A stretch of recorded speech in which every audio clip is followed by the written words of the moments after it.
Alrighty, so let's talk about this right off the bat. Huge. Elf Beauty to acquire Hailey Bieber's Rhode in $1 billion deal. This is massive. So where did I start with my research in regards to this? Well, there's this chick I've been hooking up with for like 14 years straight. And so I text her, I said, you know Rhode? And she's like, yeah, it's the Hailey Bieber makeup brand. I said, Elf bought them. I'm like, what? She knows of it. And she said, no way, really? She said, I don't even know if it's good.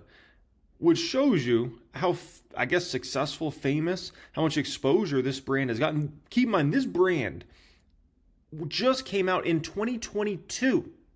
2022. And this brand has gotten so famous that people that don't even use the brand know of this brand. Absolutely incredible, right? This gentleman in the private stock group, Ryan Dubs, he said, showed my wife that Elf bought Rhode and asked if she had heard of the brand. She said, oh my gosh, Rhode is huge. Ask any girl, and they love Rhode, right? So definitely good to always see that real world research there, right? Now, if you don't know Hailey Bieber, she is a wife of one of the most famous people on the planet, Justin Bieber. When's the last time Justin Bieber came out with an album, man? That had to be a long, long time ago. Remember the Purpose album? That was a classic back in the day, man. But Justin Bieber, still ridiculously famous. Like, you say that name and, people that don't even listen to Justin Bieber music know Justin Bieber. Like, just absolutely incredible, right? And, when you're dealing with this sort of mega celebrity, they're constantly going viral all over Instagram, TikTok, YouTube, all the social media platforms, X, right? Has every little thing, people report on it, right? Oh, Selena Gomez, she just liked this post of Hailey Bieber, and oh my gosh, and oh, Selena, Justin, oh, Hailey Bieber, blah, blah, blah, right? And everybody gets all tied up into this, and, it's just the level you're at. These people are at, Kardashian levels of fame, right? Like, just everything they do, every little thing goes viral and just, gets spread all over the place, right? Which, somebody said in the private group, they're like, man, it's got to be great to be one of these mega celebrities. It's like a cheat code, right? You can just come out with a brand and be doing hundreds of millions of dollars in a matter of a few years. Yeah, it's life gets a lot easier, when it comes to making money when you have ridiculous levels of fame like that, right?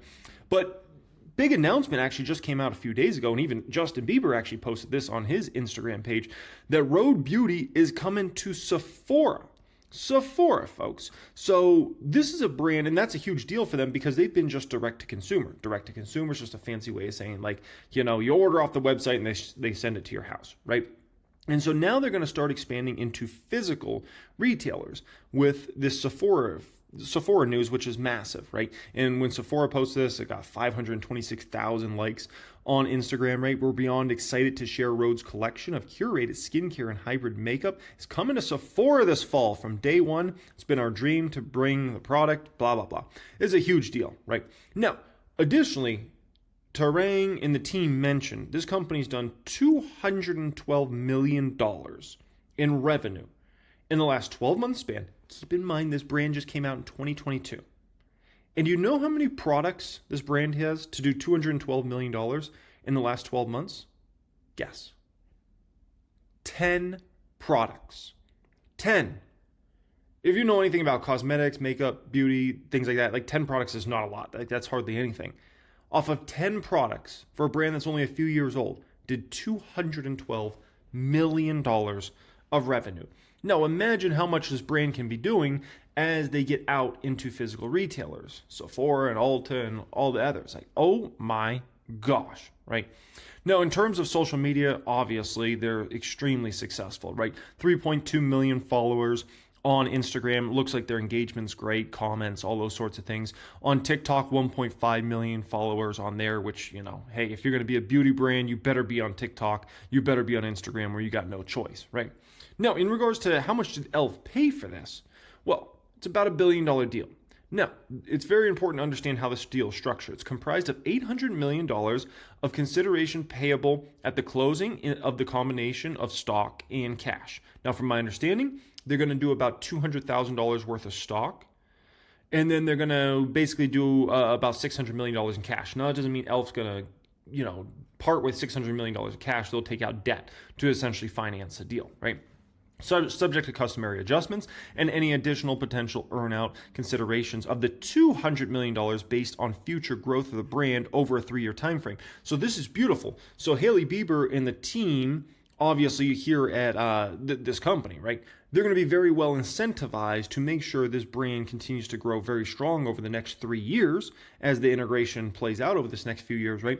Because if it does, they're going to get another $200 million. Obviously, if the brand doesn't do well over the next few years, and they're not going to get that $200 million, right? So Hailey Bieber, the whole team over there, they're very incentivized to continue to work their butt off. It's not like, it's just like do the deal and wash our hands and that's it. And additionally, Hailey Bieber is supposed to have a decent position at Elf as well, which, who knows? Maybe she's there for just this 3-year span after the deal's done, or maybe she's there longer term. We'll see.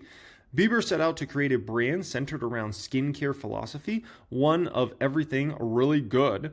Now, what's fascinating here is $212 million in 12 months, right?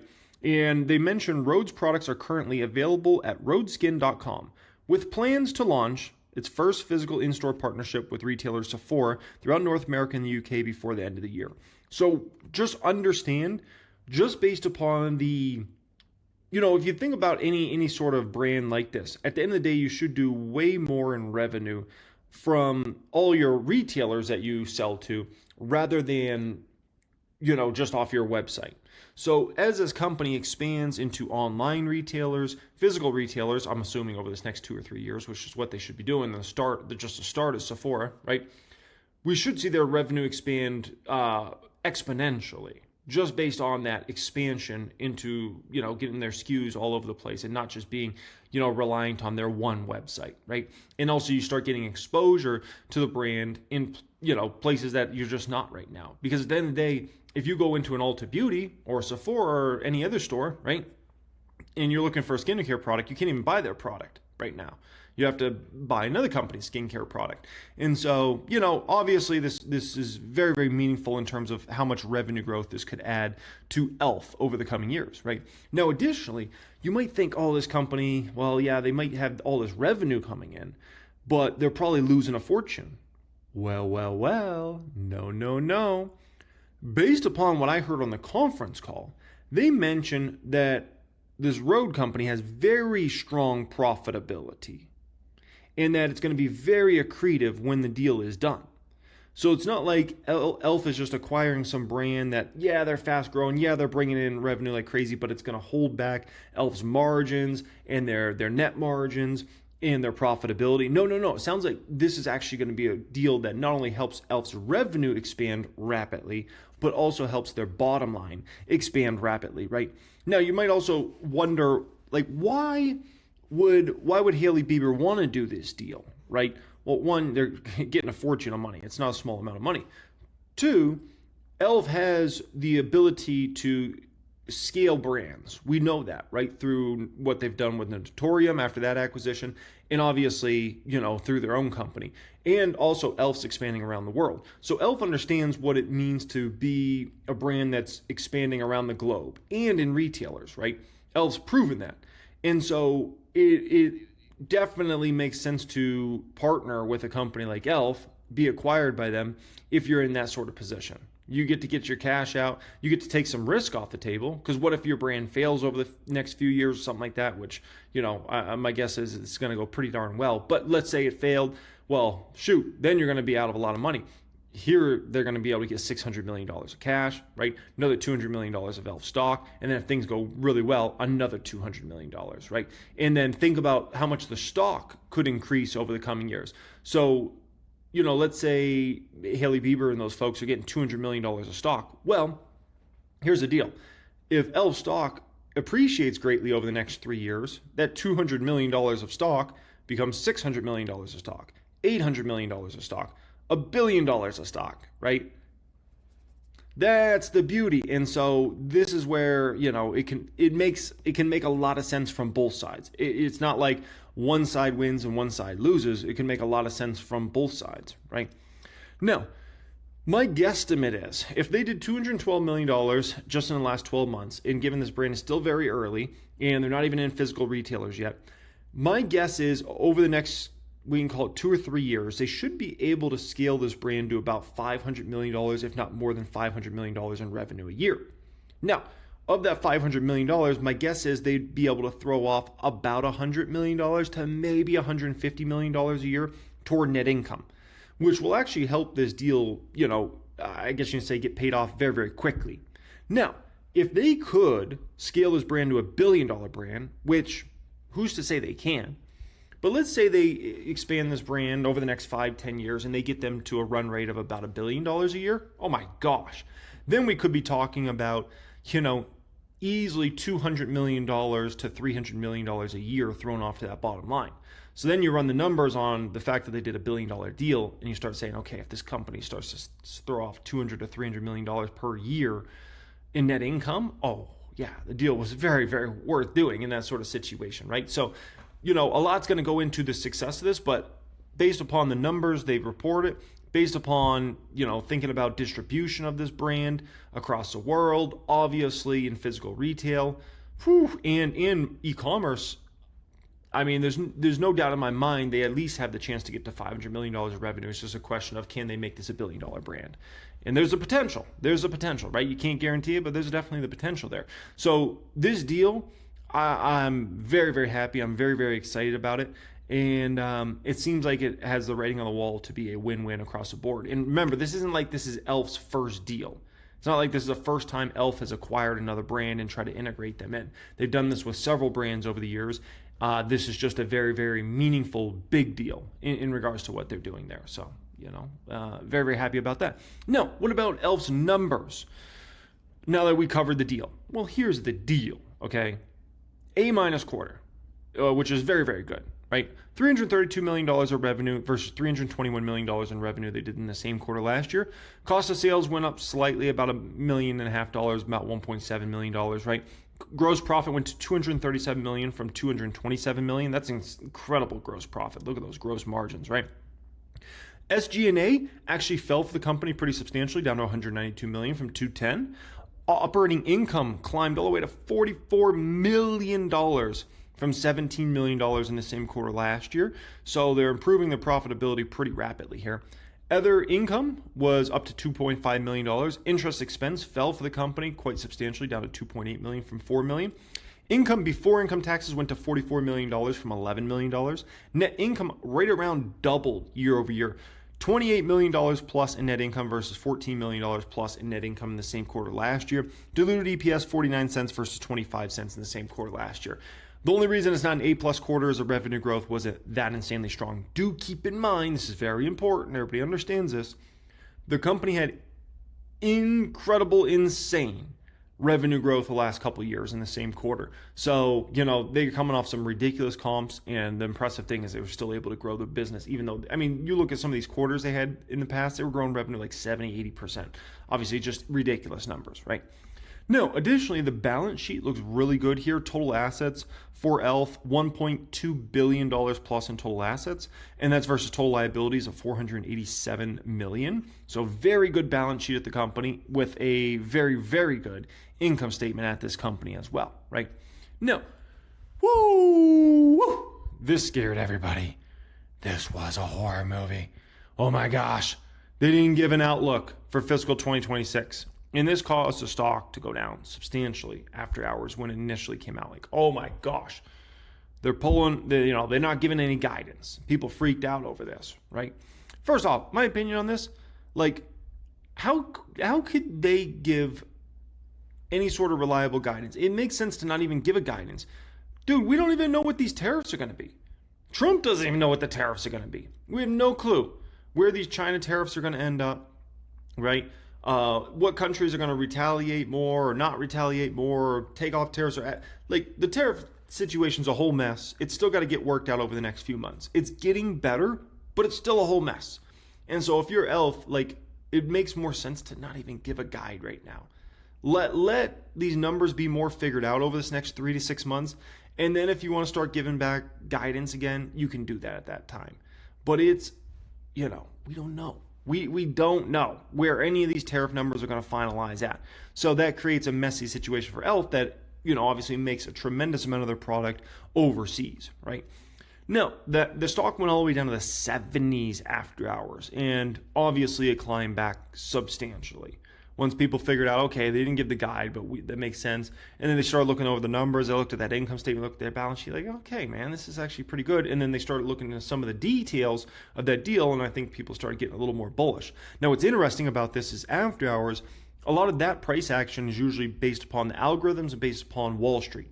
We haven't even seen retail yet, which I wouldn't be surprised if retail comes in and buys this stock pretty heavily tomorrow as well. So do keep that in mind, right? Now, we did have one person in the private group kind of freaking out. Oh my gosh, ELF stock going down so much, right? And I posted this inside the private group and said, oh my gosh, having a heart attack. I'm so scared the stock is crashing so bad. It's all the way back to where it was 7 days ago. And even when ELF fell to $81, literally that's where the stock was just 7 days ago. Sometimes people get so bent out of shape on these earnings, and, I understand because, that individual might be newer to the market or something like that. But if you're a newbie investor, just understand stocks fluctuate heavily on earnings, heavily, and especially when you own more of a small cap name, dude, those stocks move 10, 20%. You just can't freak out. Look at the numbers. If you're a long-term investor, whatever it's going to be is what it's going to be. But, a lot of times, especially newbie investors, man, they freak out. Oh my gosh. Oh, for me, I'm like watching the stock after hours. Big deal. I saw it go to 79. What does it matter? They literally, that's higher than ELF was just a few weeks ago. Like, look at where ELF was just back here a few weeks ago. It was $65 a share, $66 a share. Even at 79, it was still up massively from where it was just a few weeks ago. So, gosh, man. I said, sorry, guys, can't listen to the call. I started making jokes about it. I need to list a Ferrari on Craigslist because, ELF stock's crashing so bad. And then it went to the 90s, and I said, phew. Good news, man. No, don't have to sell it after all. No, in all seriousness, we got some more good news in regards to ELF. They're doing what I said they were going to do. They're going to go up $1 on every product. $1. And I even put this in the private group. I said, I try to explain to people a million times. And if you heard me talk about ELF, I consistently point out this point. What is the point I always point out? ELF products are extremely affordable. Their products are like, the far majority of their products are like in that $5 to $10 range. And that's selling at retail price, which means, it's actually costing much less than that, obviously, to produce that product. So I said, I've always made this point over and over with ELF. I said, they could go up 50 cents, $1, $1.50 on their product. And it's not like their customer base is going to revolt and be like, I'm not buying ELF now. No, because it's still the highest quality product you can get at that price point on the marketplace. And so they'll continue to put up numbers. And so what is ELF doing? Exactly what I told everybody they're going to do in this sort of situation. So they can maintain margins, and don't be surprised if they end up growing margins on this. And it helps their revenue as well. I just don't see it where because they go up $1 that everybody's going to say, I'm not buying ELF anymore. I don't see that happening. I think they're going to be just fine in regards to this matter, right? And so I told everybody, man. I told everybody what was going to happen, and now people are beginning to understand, okay? Now, listen, man. Obviously, I own this position, the public count, up 1,143%. I own in other portfolios as well. I'm a very happy shareholder. After those earnings, after the Bieber news there, I walked away feeling like I wish I owned more shares. I wish I owned more shares. And in terms of where the stock's headed, I could see the stock going back to 200 plus and hitting new all-time highs next year in 2027. This year, I think it's going to be hard to get new all-time highs because it needs to go 200 plus to get new all-time highs this year, just because I think the numbers are going to be messy for the next few quarters, right? As they get that deal done and integrated in the company. So I feel like the numbers are just going to be messy for the remainder of this year. Now, that doesn't mean the stock can't climb this year. That stock could easily go 100, 125, 150 this year. But I think it's just going to be hard to set new all-time highs this year. I would expect new all-time highs with the stock likely in 26 or 27 in regards to this baby. And so, money maker. Now, additionally, we got a very interesting phenomenon because now that this deal, is set to go through, analysts are going to have to bring up all their numbers. Analysts were basically expecting no growth for ELF for, if you look on a trailing 12-month basis, they're expecting no growth anytime soon. Well, ELF's organic business is growing, right? Now they're going to be going up $1 on their products across the board. That's going to help their revenue because I don't think there's going to be anybody out there that really says like, oh, I'm not going out to buy ELF's products. So I think organic growth could even pick up quite a bit, right? And their comps get easier as this year goes along, so do keep that in mind as well. And then additionally, you got this Hailey Bieber brand coming in that's growing rapidly. So you got to assume that's already $200 million plus of new revenue coming in, but then they got the Sephora deal coming in, and then the brand's getting more and more famous, more and more customers, recurring customers, things like that. So, who knows what we could be looking at for over the next 12 months for that brand alone. Like, could we be talking revenue of $300 or $400 million over the next 12 months once that deal is completed? That's a possibility, which means all these analyst numbers need to go like up here like this. So the moral of the story is we're looking really darn good in regards to ELF. Like really, really, really darn good. Okay.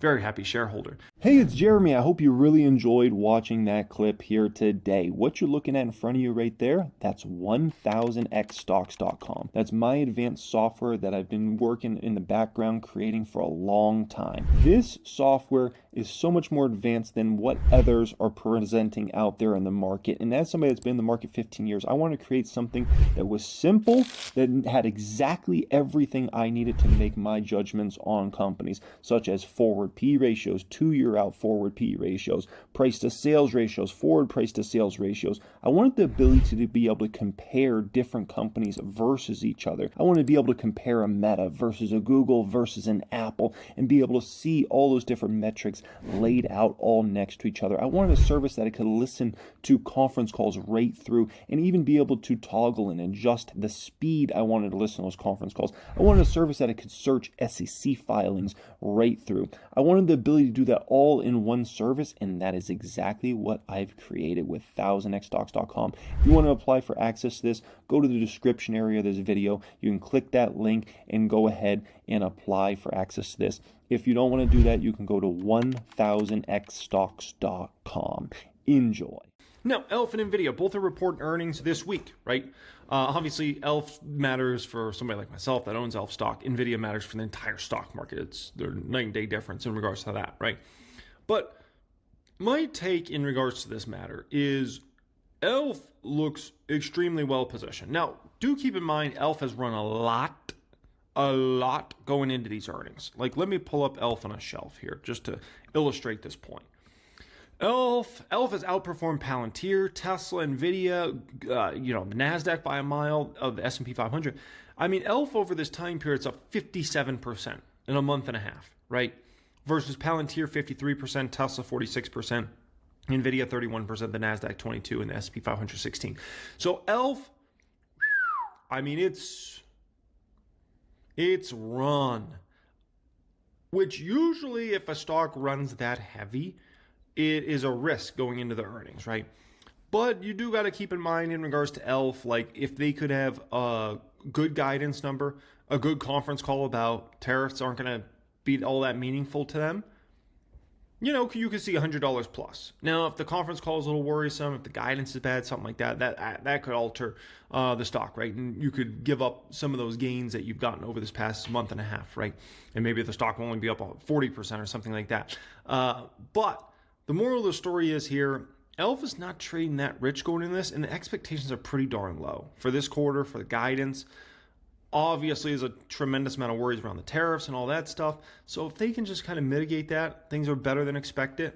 Don't be surprised if the stock continues to see momentum. Do keep in mind, ELF stock was $200 last year. $200. So a little food for thought there. NVIDIA, sets up pretty well into these earnings. My guess is their numbers are going to be great. My guess is guidance is going to be great. My guess is they'll be talking about they've already completely sold through demand for 2025. My guess is they could be even mention something if they really want to excite the market, talk about how they're taking already insane orders for 2026. Like, that would get the market very excited because then that kind of mitigates some risk for next year as well to a certain extent, right? So NVIDIA sets up well.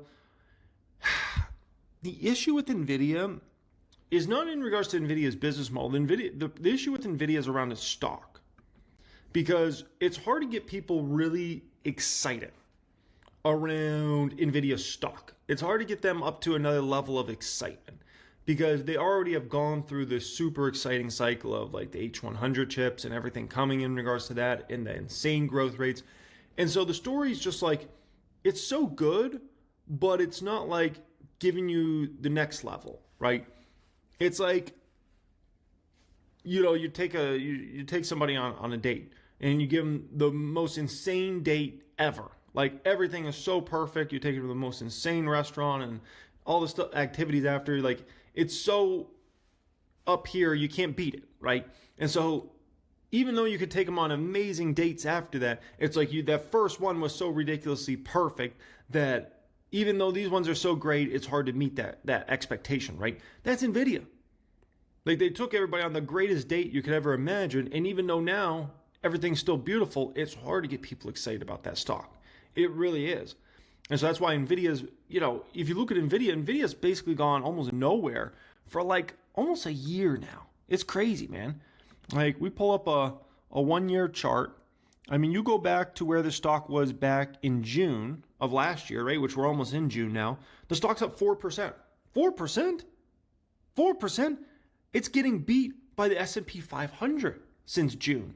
What? Is NVIDIA we're talking about here getting beat by the S&P 500? But, going into that, it was in that super exciting cycle, and since then, it's been great, but it just hasn't been as exciting, right? By the way, look at Palantir since that time, up 418%. You'll be flipping my flapjacks. Oh, my gosh. So that's kind of what's going on there. NVIDIA should be good on their earnings. And then ELF, we'll see. We'll see what happens with the guidance. We'll see what happens with the conference call. If the guidance is good and the conference call is good, don't be surprised if you see ELF back over 100. If either of those is bad or not good, then, we'll continue to kind of flounder and, we can call it anywhere between $70 and $85, something like that. So that's kind of what's going on there. Love AMD, by the way. Love AMD.